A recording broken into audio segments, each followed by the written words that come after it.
Hello, welcome back to the channel. We're starting again right near the Free Trade Hall, which is behind me, and now we're crossing over to Bootle Street. Now if you was a naughty boy or girl back in 1980s Manchester, you might know this building. This was the old Bootle Street Police Station. If you look at it there, you can see City Police Headquarters, it says on there. I'll show it you now.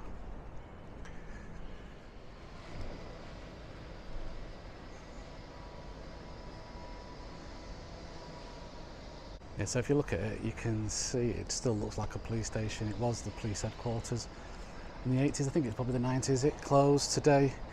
It's like office space. You can rent a desk here for the day if you want. I think the project is one of Gary Neville's projects. But back in the 80s, yeah, you would have. This is where you would have been brought if you would have been arrested.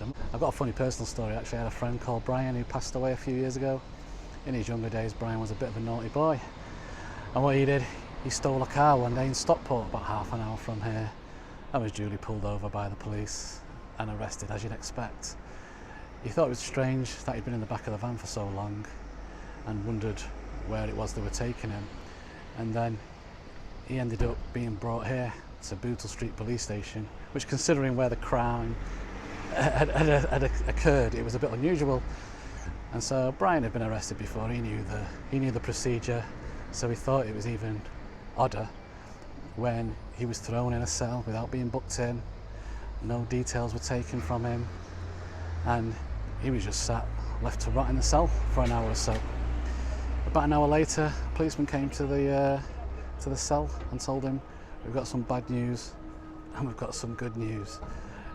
The bad news is the car that Brian had stolen was from a very senior policeman in the Manchester force. The good news, he said, was you're not going to be facing any criminal charges. The owner of the vehicle just wants to come and have a quiet word with you. Needless to say, about an hour after that, Brian was kicked out of the back door of Bootle Street Police Station with cuts, bruises and a few broken ribs. There you go, Brian, you're gone but not forgotten.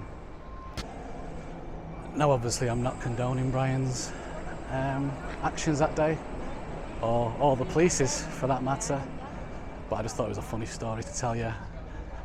When Brian told me the story about 20 odd years after the event, he told it me with a smile on his face.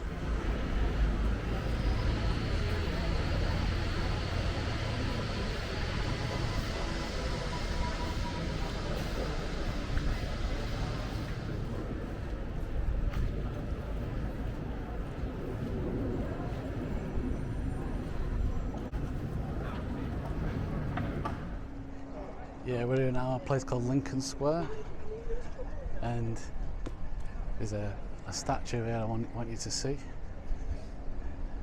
You might recognise the statue if you see the guy behind her.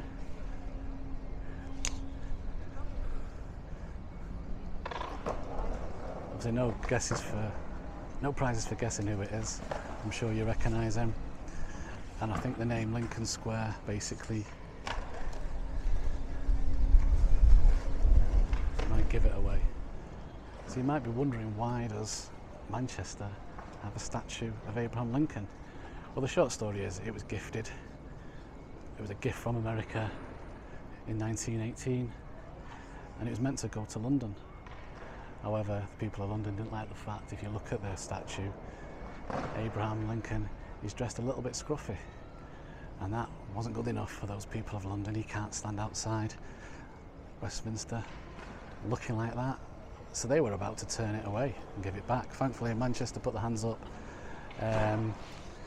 spared the blushes and said, "We'll have it." And to be honest with you, I think Manchester was a better place for this statue anyway. If you know your history, back in the 19th century when Abraham Lincoln was battling against slavery, Manchester was known as Cottonopolis. It was the first industrial city, and most of its wealth and most of the jobs that the people had here were dependent on the cotton industry. So when Abraham Lincoln was calling for a boycott of cotton picked by slaves, it would have been understandable if Manchester back then would have looked out for themselves and refused. After all, refusing this cotton affecting them badly. It was called the cotton famine at the time, but still, even though it caused them great hardship and difficulty, the people of Manchester voted with Abraham Lincoln in favour of boycotting cotton picked by slaves. So Abraham Lincoln knew the sacrifices the people of Manchester were making. Some of them were put into great hardship by the cotton famine, and he wrote a letter, in fact, to the people of Manchester, telling them of his appreciation of their support. And obviously, eventually, slavery was abolished.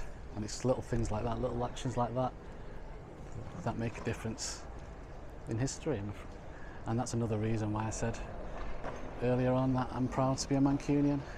This is one of the events in history that I look back on and think, yeah, we were on the right side of history that time, and thankfully were. And if you come here, you'll be able to see that there is actually an extract from the letter Abraham Lincoln wrote to Manchester that day on the side of the statue. It's a bit hard to get there today. I don't want to be disrupting the people who are living in the tents.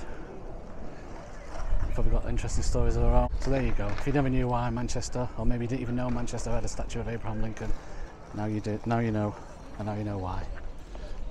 Hope you enjoyed this video. If you liked it, please subscribe and come back for my next one. Thank you.